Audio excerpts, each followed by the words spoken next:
Hola amado, Dios te bendiga, buen día. Qué bueno saludarte en este momento. Deseo grandes bendiciones para tu vida. Hoy quiero invitarte a estudiar la palabra del Señor. Nos corresponde leer el capítulo número 10 del Evangelio según San Mateo. En este capítulo, el escritor, el apóstol, relata la comisión de Jesús a los 12 apóstoles para predicar y sanar, así como también advierte sobre las persecuciones y la importancia de confesar a Jesús. Jesús envía a los 12 discípulos a predicar el reino de Dios, a sanar enfermos, a limpiar leprosos, a expulsar demonios, instruyéndolos sobre la humildad, sobre la dependencia de Dios y la expectativa de la persecución. Todo el capítulo es importante que tú y yo, querido hermano, le prestemos mucha atención, que lo estudiemos con atención. No voy a alcanzar a reflexionar en cada versículo porque la temática es muy extensa, no me alcanzará el tiempo, pero tú debes hacerlo. Reflexiona en cada versículo, especialmente en los primeros, para que puedas darte cuenta todo lo que Cristo quiere y pide para ti.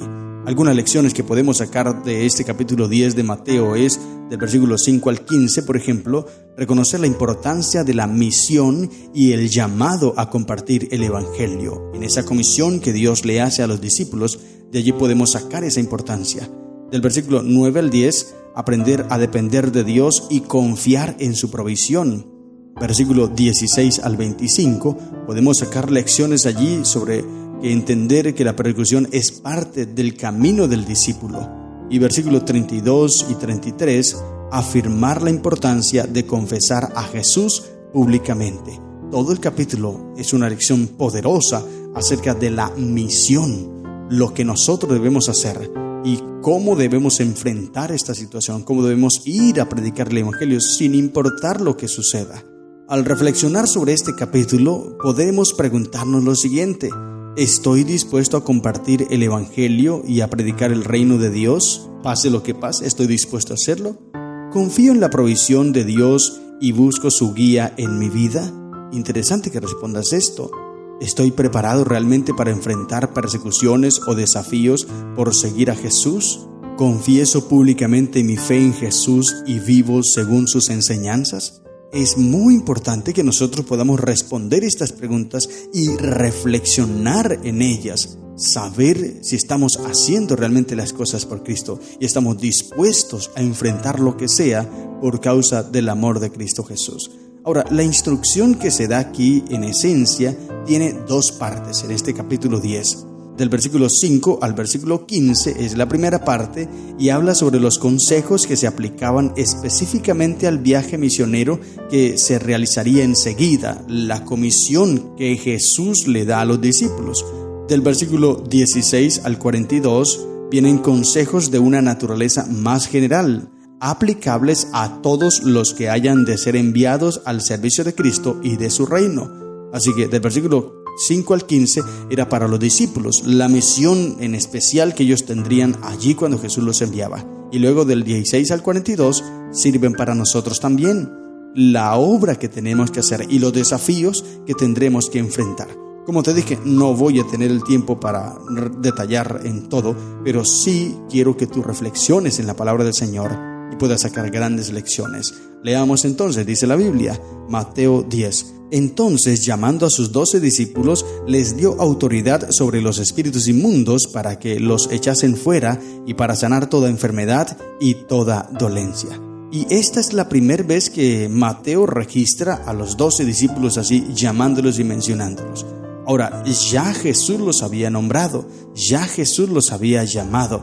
Aquí Mateo no está diciendo que Jesús los está llamando, porque dice llamando a sus 12 discípulos. Cuando dice a sus 12 discípulos, quiere decir que ya estaban conformados y que Él ya les había hecho ese llamamiento. Ahora simplemente los comisiona para esta gran misión que les envía. Y luego ahora entonces versículo 2 en adelante nombra a cada uno de los discípulos. Versículo 5 dice: a estos 12 envió Jesús y les dio instrucciones diciendo: por camino de gentiles no vayáis, y en ciudades de samaritanos no entréis, sino id antes a las ovejas perdidas de la casa de Israel. Ahora, ¿por qué Jesús hace acepción de personas aquí? Podríamos decirlo, porque está diciendo que los gentiles no. O sea, ¿ellos no merecen salvación? ¿Qué es lo que está sucediendo en este lugar? Bueno, primero, mira, Jesús fue comisionado y su pensamiento era que los discípulos fuesen primero a rescatar, darles oportunidades a los hijos de Dios del pueblo de Israel, que eran los que se habían apartado. Aún había gracia para ellos. Esta era una primera instancia. Pero la otra también, al decirles que no vayáis por caminos de gentiles se refiere a aquellos caminos por donde solo pasaban los gentiles y llevaban a las ciudades donde mayormente habitaban gentiles. Al decirle Jesús a los discípulos que no vayan allí, les estaba cuidando porque ellos no estaban todavía preparados para ir a hablar a los gentiles. Tal vez los gentiles los iban a rechazar y este rechazo de ellos produciría en ellos un desánimo. Habían algunos prejuicios también de los judíos con los gentiles, los samaritanos, y los discípulos todavía no estaban preparados para enfrentar todos estos prejuicios. Por eso Jesús, para no estorbarlos en su misión, los envía primero a los judíos, al pueblo de Israel. Y esto podemos decirlo porque después, más adelante, casi un año después, cuando Jesús envía a los 70, no les impuso la misma prohibición, es decir, allí no les dijo no vayan a los gentiles, sino al contrario, comenzaron sus trabajos entre los samaritanos, porque ya ellos habían aprendido de Jesús, que Jesús había trabajado con algunos samaritanos y algunos gentiles. Ahora los discípulos, los 70, ya tenían este concepto, ya podrían dominar más esto, estaban preparados para ir a los gentiles. Así que aquí en el versículo 5 no es que Jesús esté haciendo acepción de personas, es que el contexto no permitía que los discípulos fuesen allí todavía porque no estaban preparados. Era más bien por los discípulos más que por los gentiles, porque más adelante Jesús les predicó a ellos. Y ahora la comisión era, versículo 7, y yendo predicad diciendo el reino de los cielos se ha acercado. Sanad enfermos, limpiad leprosos, resucitad muertos, echad fuera demonios, de gracia recibisteis, dad de gracias. Todo lo que Jesús les comisiona. Interesante, para que ellos vayan, les da autoridad, potestad. Mira lo interesante aquí. Dentro de esos 12 iba un personaje llamado Judas. Recuerda que Judas fue quien traicionó a Jesús. Pero mira que Judas también fue comisionado para hacer milagros. O sea, esto indica de que Judas estaba íntimamente en el ministerio. O sea, él era igual, similar a los otros discípulos, pero Satanás lo dominó y él le dio la oportunidad a Satanás. Por eso es importante, querido hermano, que nosotros hoy nos afirmemos a Cristo Jesús. No importa lo que tú tengas ahora, no importa lo que tú hagas ahora, tal vez tú te sientas firme. Y el apóstol Pablo dice, el que se cree firme, tenga cuidado que no caiga. Hay muchas personas que creen que porque son líderes, no tienen necesidad de prepararse más porque ya son líderes. Soy anciano de iglesia, llevo 30 años siendo anciano, dicen algunos, y creen que no necesitan preparación, que no necesitan estar cerca de Cristo Jesús. Es cuando más necesitamos, querido hermano. Y aquí Jesús lo dice más adelante, habla acerca de la guerra, de las luchas, versículo 16 en adelante, sobre las luchas, lo tremendo que será ese momento cuando nosotros aceptamos la misión de Cristo Jesús. Así que nadie está exento de que de pronto el enemigo pueda dominarlo. El único que puede ayudarnos es Cristo Jesús. Y es por eso que debemos estar aferrados a Él. Judas, aunque fue comisionado por Jesús para predicar, hizo milagros y todo, pero no se aferró a Cristo y el enemigo lo dominó. Así que nosotros hoy también debemos hacer lo mismo. Ahora, dice el versículo 9, no os probéis de oro, ni plata, ni cobre en vuestros cintos. O sea, ellos debían ir dispuestos a hacer la misión de Cristo sin importar los bienes materiales. Esto es lo que Jesús le está diciendo. No se preocupen por los bienes materiales o por el sueldo. No, vayan sin distracción, vayan sin ningún interés, vayan a predicar el evangelio, que las personas lo recibirán en sus casas y quédense en una sola casa, dice, salúdenla, y si la casa fuese digna, entonces venga vuestra paz y tenga en ella esa paz, mas si no fuere digna, vuestra paz se volverá a vosotros. Esto se refiere a aquellas personas que recibirían con gozo a los discípulos, porque ellos se sentirían en confianza. Y esto podremos aplicarlo hoy día nosotros cuando salimos a campañas evangelísticas y nos hospedamos en un lugar. Es muy importante el lugar donde nosotros nos hospedamos como evangelistas, porque si llegamos a un lugar donde las personas no nos reciben muy bien, nos vamos a sentir incómodos y esa semana de evangelismo va a ser distraída por esa situación. Por eso es muy importante, queridos líderes, cuando ustedes inviten a evangelistas y los vayan a hospedar, tengan muy en cuenta el lugar donde van a ser hospedados, que sea un lugar donde reciban bien al evangelista, donde el evangelista se sienta en confianza, porque esto no estorbará, sino al contrario, esto motivará a la obra que se está haciendo. Jesús lo tuvo en cuenta, lo está diciendo el mismo Jesús, y también les dice, no se vayan de casa en casa, sino quédense en un solo lugar. Si se sintieron bien en ese lugar, quédense allí, porque al estar mudándose de casa en casa, esto daría como una noción a las demás personas que en esa casa no los recibieron bien, y por eso ellos tuvieron que mudarse. Eso estorbaría un poco también la obra. Eran consejos prácticos de Cristo Jesús para ellos. Y ahora les dice, versículo 16, yo os envío como ovejas en medio de lobos, sed pues prudentes como serpientes y sencillos como palomas. Los mensajeros de Cristo debemos ser muy prudentes y sabios en lo que hacemos. Y guardaos de los hombres, porque os entregarán a los concilios y en sus sinagogas os azotarán. Y aún ante gobernadores y reyes seréis llevados por causa de mí para testimonio a ellos y a los gentiles. Pero viene el versículo 19, dice, mas cuando os entreguen, no os preocupéis por cómo o qué hablaréis, porque en aquella hora os será dado lo que habéis de hablar. Es interesante, y mira que algo así estuvimos hablando el día anterior, en el capítulo 9, cuando hablé acerca del mudo que habló. Estaba endemoniado y el demonio no le permitía hablar, pero Cristo le dio la facultad de hablar. Y ayer mencioné un poco acerca de esto, y nuevamente aquí el texto lo afirma. Es Dios quien nos hace hablar.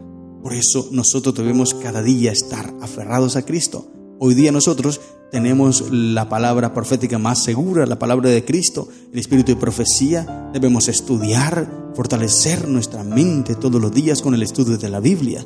Y cuando sea necesario hablar de Cristo, Él traerá a nuestra mente las palabras que habremos de hablar.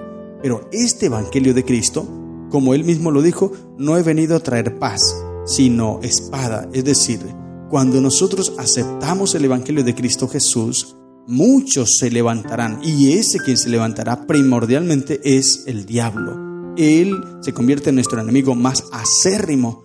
Apocalipsis 12:17 dice, entonces el dragón se llenó de ira y se fue a hacer guerra al resto de la descendencia de la mujer, los que guardan los mandamientos de Dios y el testimonio de Jesucristo.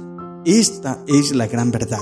Satanás es el enemigo acérrimo de Dios, terrible enemigo. Y todo aquel que acepta a Cristo Jesús en su corazón se constituye enemigo de Satanás.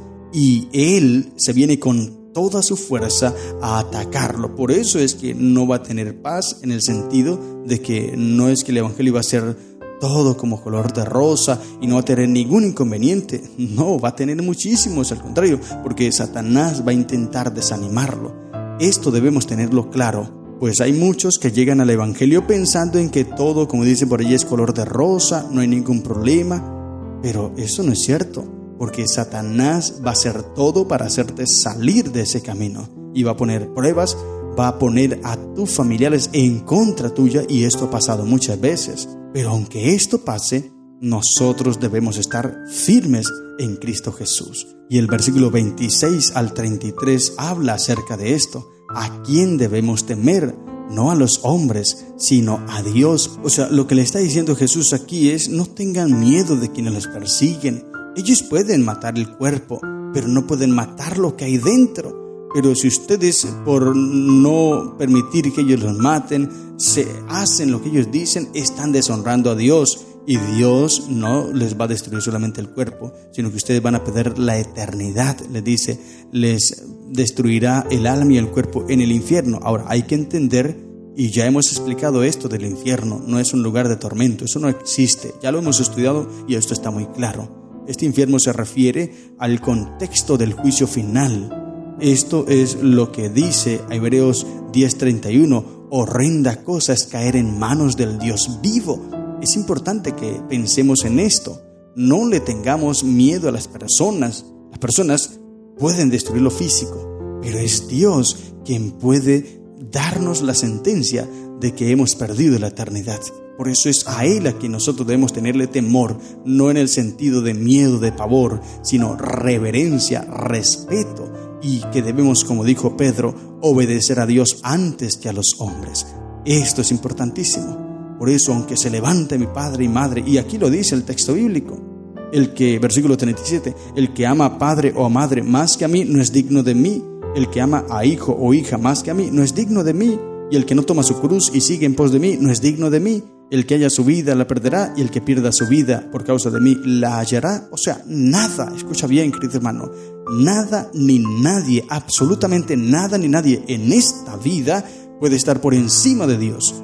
No importa quién sea, tu hijo, tu hija, tu esposo, tu esposa, tus padres, no importa quién sea, nadie puede estar por encima de Dios. Dios es lo primero en toda nuestra vida. Y si tú dejas de asumir y cumplir la misión de Cristo y de seguir a Cristo por causa de tu familia, es que mi familia no me permite, es que mi familia esto, es que mi familia aquello, creyendo que eso es una excusa para presentarla ante el Señor, estás perdido. No eres digno de Cristo Jesús. Y hoy día, tristemente, hay muchas personas así. No han entendido este versículo.